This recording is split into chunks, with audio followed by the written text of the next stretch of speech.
A very warm welcome to this conversation with Dana Brandes, who is an accredited coach and member of EMCC Luxembourg. And my name is Christina Clark, and I'm your host for this series of videos about the EMCC Luxembourg's guidelines for those selecting and buying coaching, mentoring, and supervision services. And in this video today, we're going to be discussing the role of individual coaching in organizations. A very warm welcome to you, Dana. Hello, and thank you. So let's start off by exploring the kinds of topics and issues that a coach can support individuals in organizations with.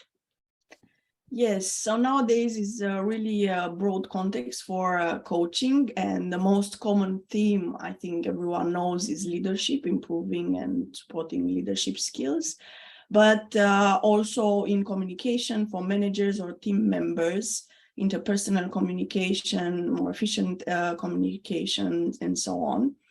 And broad area of career life cycle, career strategy, everything related to promotion, taking over a new position in a new company. There is coaching also for high potentials, for succession planning, for those who retire and they want to have such a planning for them individually, but also for those who are taking over, and outplacement for the professions that will disappear. And then we can have transformation or change management coaching for everything that is fusion, reorganization. Nowadays, there are a lot of changes happening, and coaches are very good in dealing and supporting change. And obviously, everything which is related to well-being, stress management, life-work balance. And within that context, what might be some of the approaches or methodologies that could be used? Nowadays, we can expect really broad approaches because there's a lot of evidence base coming from science, from all kinds of social sciences, research, and it's not like it was before that one coach was having maybe one or two approaches or expert in NLP or something like that. Nowadays, we can really have cognitive behavioral approaches, a lot of research coming from positive psychology, systemic approaches. We can have humanistic approaches as well as narrative or solution focused.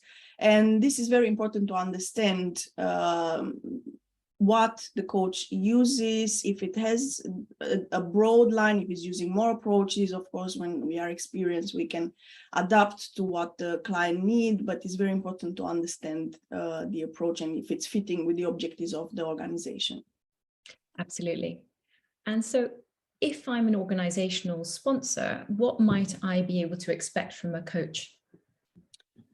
A coach usually will ask a lot of questions and will propose a contract that will be pretty clear and forward between the three parties. So the coachee that belongs to the company, but also a representative of the company, like the manager or the person from the HR. And the objectives will have to be agreed between the three parties, and eventually will be very straightforward competencies or things to develop.